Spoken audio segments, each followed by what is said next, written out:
Let's talk about the United States national debt, the $38 trillion elephant in the room. It's a number so massive it's hard to even wrap your head around. Every time you hear it, it sounds more like science fiction than reality, but it's very real, and it's growing every single day. That's a 3 and an 8 followed by 12 zeros. $38,000. If you tried to write it out on a check, you'd probably run out of space before you finished. It's a sum so large it dwarfs the economies of most countries on Earth. It's so big, it looks like a typo or a phone number for another galaxy. Imagine seeing that number pop up on your bank statement. Your first thought would be, there's no way that's real. But for the US government, it's the daily reality. If you tried to count to 38 trillion, one number per second, it would take over 1 million years. That's longer than human civilization has existed. To put it another way, if you started counting back when the first humans painted on cave walls, you'd still be nowhere close to finishing. So, what is this mountain of IOUs? It's the total money the US government has borrowed to cover its expenses, like a credit card bill that never gets paid off. Every year, the government spends more than it collects, and the difference gets tacked onto the debt. For decades, the government has spent more than it brings in through taxes. Every year's deficit gets added to the debt. It's like running a household where you keep buying things on credit, never paying off the balance, and just watching the interest pile up. Lately, that pile is growing at a breathtaking pace. About $1 trillion every 100 days. That's $10 billion a day, or over 400 million every single hour. The numbers are so big, they almost lose meaning, but the impact is very real. The Congressional Budget Office projects will add another $20 trillion in the next decade. That means by the 2030s the debt could reach $58 trillion assuming nothing changes. And these projections don't even account for unexpected crises or new spending programs. This isn't a problem for the distant future, it's happening now, and it's so massive that old solutions just don't work anymore. The debt is already affecting interest rates, government budgets, and even the value of the dollar. Why? Major recessions, a global pandemic, an aging population, and politicians who love promising more while paying less. Each of these factors has added fuel to the fire, making the debt grow faster than ever before. Both parties cut taxes and increase spending to win votes, but actually paying for it. That's always someone else's problem. The result is a cycle of short-term thinking and long-term consequences. The result? A fiscal situation that's gone from concerning to genuinely alarming. Economists warn that if nothing changes, the debt could spiral out of control, making it harder to fund essential programs or respond to future emergencies. The debt is now so big, it's fundamentally changing how we have to think about fixing it.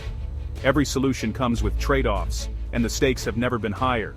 The old playbook doesn't work anymore. We're in uncharted territory.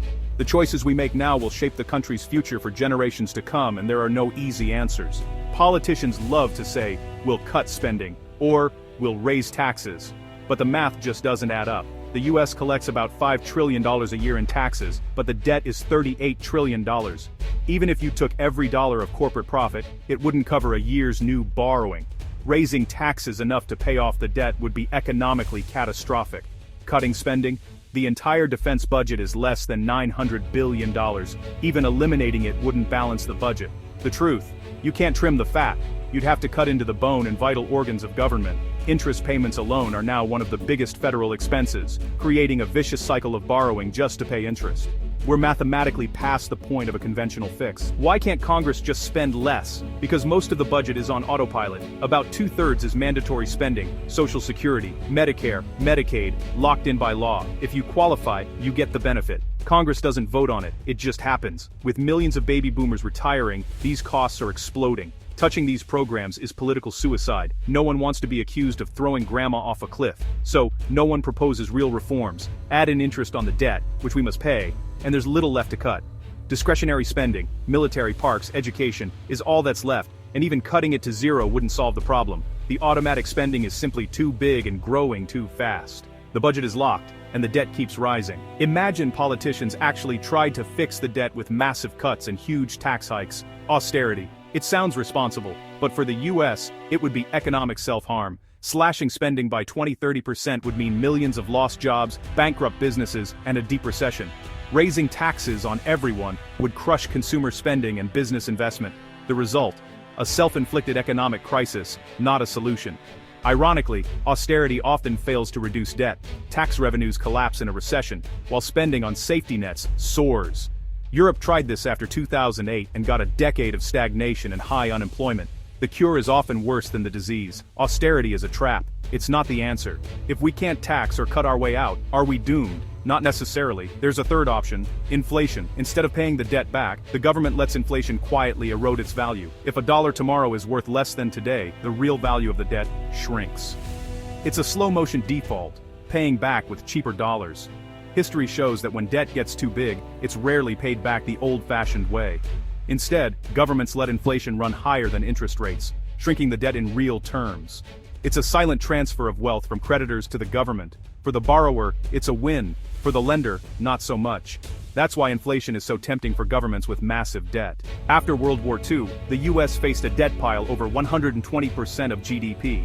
Bigger than today. Did we default or slash spending? No. The government and Federal Reserve engineered moderate inflation and kept interest rates low. Bondholders lost money in real terms every year, as they were paid back with cheaper dollars. The debt didn't vanish because of budget surpluses. It melted away as the economy grew, and inflation eroded its value.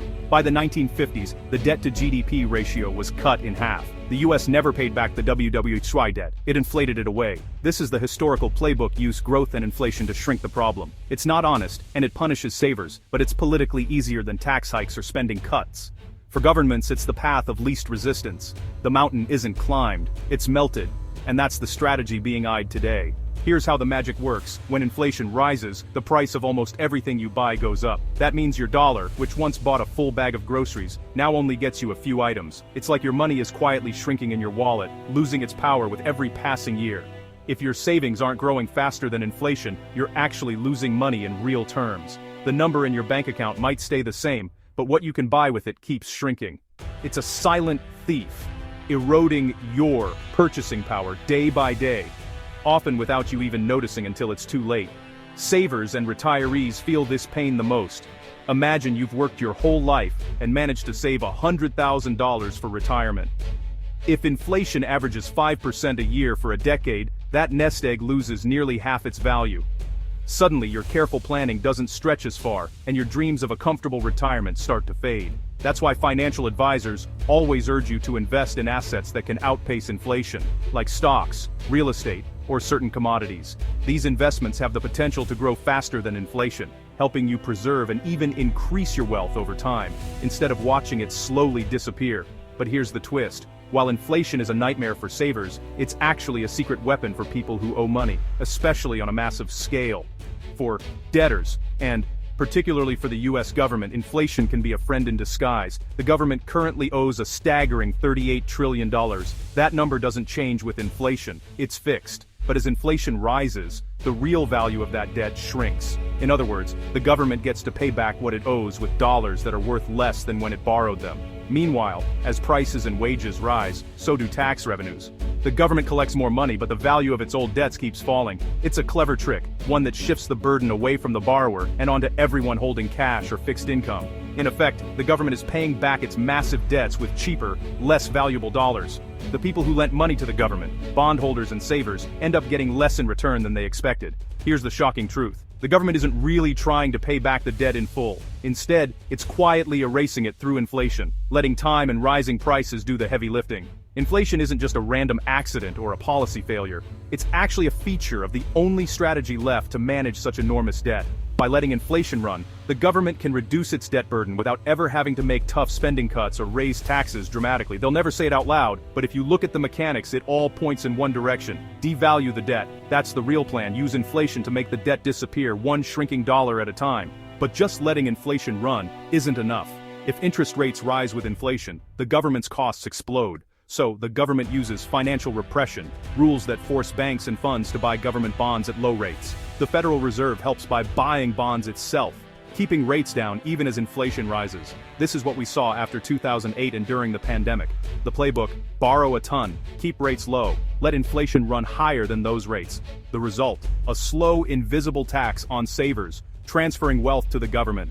It's not a conspiracy. It's established policy for indebted nations, and it's happening right now. Inflating away the debt is a dangerous balancing act, one that requires precision, timing, and a steady hand. Imagine walking a tightrope suspended over a yawning canyon. One wrong step, and the consequences could be catastrophic. Policymakers are attempting to thread the needle, hoping to use inflation as a tool to reduce the real value of the national debt, but the risks are enormous. The goal is deceptively simple: create just enough inflation to gradually shrink the debt burden, but not so much that it spirals out of control and destabilizes the entire economy. It's a high-stakes game, and the margin for error is razor-thin. If inflation expectations start to run wild, the situation can quickly unravel.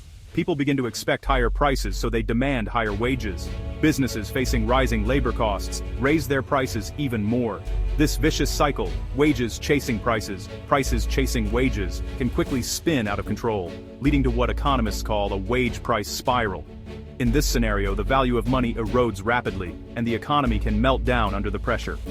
We've seen this movie before. In the 1970s, runaway inflation gripped the United States, leading to gas lines, factory closures, and widespread economic pain. It took a brutal recession and sky-high interest rates to finally break the cycle, but the scars lasted for years. But that's not the only risk. The second major threat comes from abroad. Foreign lenders, countries like China and Japan, own a massive share of America's debt. Their confidence in the US dollar is crucial to keeping the system afloat. If these lenders start to believe that the US is simply inflating away its obligations, paying them back with dollars that are worth less and less, they could lose faith. The result? A massive sell-off of US bonds, sending shockwaves through global markets. Such a move would cause the value of the dollar to plummet, forcing the US government to offer sky-high interest rates just to attract new lenders.